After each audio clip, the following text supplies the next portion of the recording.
अगर मियाँ बीबी एक थाली में खाना शुरू करते हैं, जब वो एक थाली में खाना खाते हैं तो उसकी अम्मी क्या बोलने लगती है कि मेरा बेटा जोरू का गुलाम हो गया है। समझ में आ रही है बात?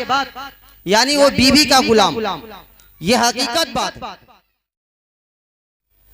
जो नबी का गुलाम होता है उस पे दोज़ख हराम होता है। जो नबी का गुलाम होता है उस पे दोज़ख हराम होता है। जो नबी का गुलाम होता है उस पे दोज़ख हराम होता है। देनी पड़ती है जाकी कुर्बानी तब शहीदों में नाम होता। मैं कुछ अर्जा पेश कर देना चाहता हूँ कि पढ़ो दरूदो सलाम लोगो, पढ़ो दरूदो सलाम लोगो, नजर में तैबा बसा बसा कर। पढ़ो दरूदो सलाम लोगो, नजर में तैबा बसा बसा कर। मिलेगी तुम्हारे दिल को राहत दिया वफा का जला जला कर। तो जिस जगह मेरे आका करीम सल्लल्लाहु ताला अलैहि वसल्लम का जश्न ईद मिलाद नबी सजाया जाता है, जहाँ मेरे नबी का जिक्र होता है, उस महफिल में मेरे आका करीम सल्लल्लाहु ताला अलैहि वसल्लम में तशरीफ फरमा। उनके साथ सिद्दीक भी आते हैं, उनके साथ इसहाक भी आते हैं, उनके साथ शीश भी आते हैं, उनके साथ इस्माइल भी आते हैं, उनके साथ इब्राहिम भी आते हैं, उनके साथ हसन भी आते हैं, उनके साथ हुसैन भी आते हैं, उनके साथ अली भी आते हैं, उनके साथ यूसुफ भी आते हैं, उनके साथ ईसा भी आते हैं, उनके साथ मूसा भी आते हैं। तो हमको और आपको चाहिए कि जब भी नबी की महफिल में बैठे तो अदब और एहतराम के साथ बैठे कि अगर यही अदा मेरे नबी को बैठना पसंद आ गया तो समझ लेना कि मेरा बेड़ा पार हो गया। अगर मेरा अदब तो नहीं कर रहे हो तो कम से कम उस महबूब का अदब और एहतराम तो कर लो। तो कोई बंदा जब नबी की महफिल में आता है तो सिद्दीक का सबका साथ लेकर जाता है, तो कोई इब्राहिम का सबका साथ लेकर जाता है, तो कोई अली का सबका साथ लेकर जाता है, तो कोई इब्राहिम का सबका साथ लेकर जाता है, तो कोई हसन का सबका साथ लेकर जाता है, तो कोई हुसैन का सबका साथ लेकर जाता है, तो कोई यूसुफ का सबका साथ लेकर जाता है, तो कोई ईसा का सबका साथ लेकर जाता है, तो कोई मूसा का सबका साथ लेकर जाता है, तो कोई अली का सबका साथ लेकर जाता है, तो कोई यूसुफ का सबका साथ लेकर जाता है। बंदा वो खुशनसीब होता है जो अपने आका का सबका साथ लेकर जाता है, जो अपने आका का सबका साथ लेकर जाता है। तो आप और हमको भी चाहिए कि नबी की महफिल में अदब व एहतराम के साथ बैठे।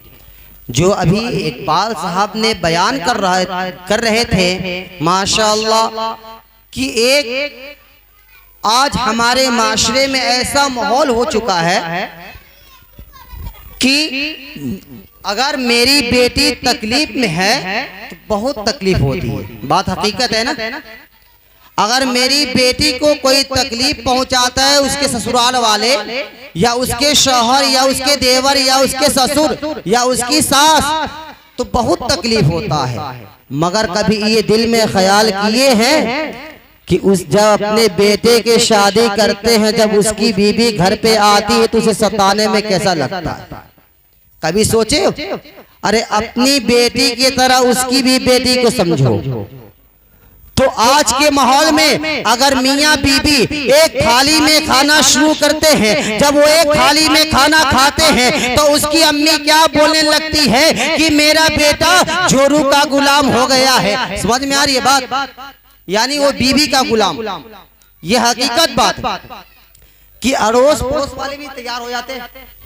मगर जब उसकी माँ क्या बोलती है कि मेरा बेटा जोरू का गुलाम हो गया है, तो उसकी बीबी जोरू का गुलाम हो गया है, मेरा बेटा जोरू का गुलाम हो गया है, तो उसकी माँ अपने शौहरे सरताज से क्या बोलती है? सुनते हैं कि देखते हैं क्या कि आपका बेटा जो है जोरू का गुलाम हो गया है। उसकी चाची बोलने लगी कि मेरा भतीजा जोरू का गुलाम हो गया है। उसके मामू बोलने लगे कि मेरा भांजा का जब से निकाह हुआ है वो जोरू का गुलाम हो गया है। उसकी फूफू बोलने लगी जब से मेरे भतीजे का शादी हुआ है वो जोरू का गुलाम हो गया है। अरे लोगों ये सुनो कि अजब मियाँ बीबी अगर एक थाली में खाना खा रहे हैं वो जोरू का गुलाम नहीं है, बल्कि वो सुन्नते रसूल को अपना रहे हैं। किसी की बात सुन्नत नहीं है, बल्कि ये रसूल पाक की सुन्नत है। अगर उसकी माँ नबी से मोहब्बत करने वाली होती तो ये ना बोलती कि मेरा बेटा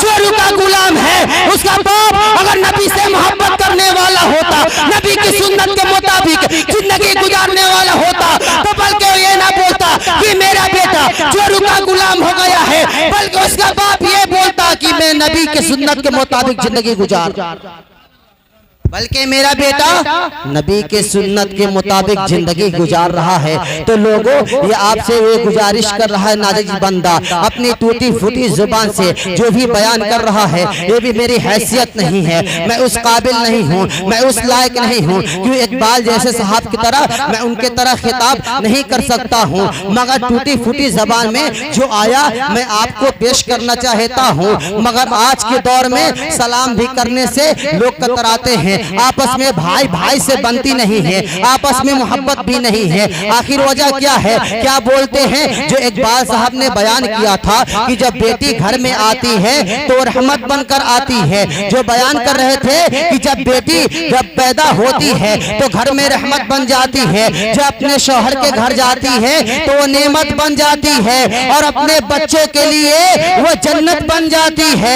ये भी इल्म है, लेकिन कौन माँ जन्नती बनेगी? मगर आपके दौर में, आज के दौर में ये भी इल्म नहीं है। अगर किसी की बेटी डांस कर रही है तो उसका बाप इतना खुश हो रहा है कि देखो देखो कि मेरी बेटी डांस कर रही है, बल्कि ये उसे तो शर्म आना चाहिए, बल्कि ये बोलता कि मेरी बेटी नबी की सुन्नत के मुताबिक जिंदगी गुजार रही है। वो फख्र से बोलता कि मेरी बेटी खुशनसीब है जो आका की सुन्नत के मुताबिक जिंदगी गुजार।